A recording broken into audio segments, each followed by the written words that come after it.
now is William Lawrence. He's a professor of political science and international affairs at American University. That's here in Washington, D.C. William, protesters, of course, took to the streets and really in many ways drove Omar al-Bashir from power. We're seeing protests again now, with many saying the people are stronger. What are your thoughts about what's happening today, and where will things go in the days ahead? What will you be looking for?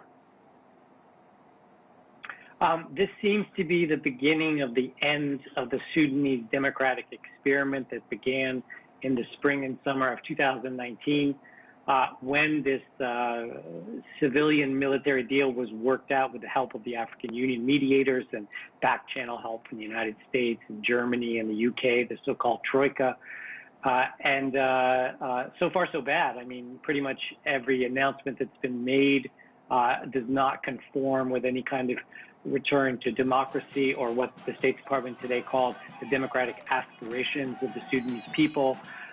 It's a bit of a complex situation because we have divisions within the military, divisions on the civilian side, and divisions within the political parties over what to do next.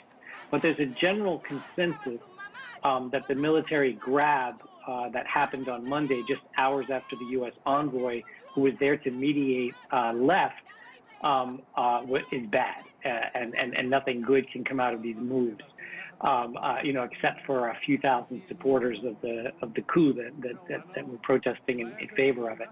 Over the next few days, I'm looking to see if the civilian opponents to this coup come out in large numbers. I'm looking to see how ferocious the response of the military forces are. So far, we have 10 dead and over 100 wounded. How bad will it get?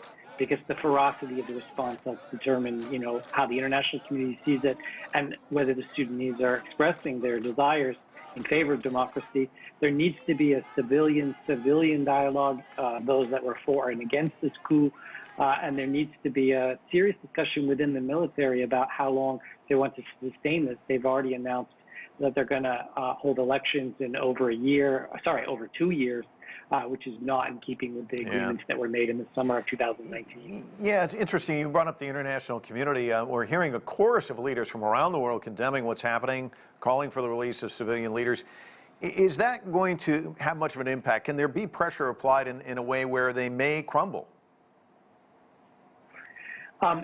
International pressure is almost never enough because with rare exceptions, the international community doesn't invade and replace the military putschists. And so it's always the combination of internal pressures, which are more important, and external pressures, which are less important, that lead to change in a positive direction. The thing that surprised me most is beginning within hours of the coup, the unanimity and the comprehensiveness of the international response was astounding. I mean, you had not only the UN and the Troika making the expected statements, but you had the African Union, you had the Arab League, you had the Organization of the Islamic Conference, which often doesn't opine on these things.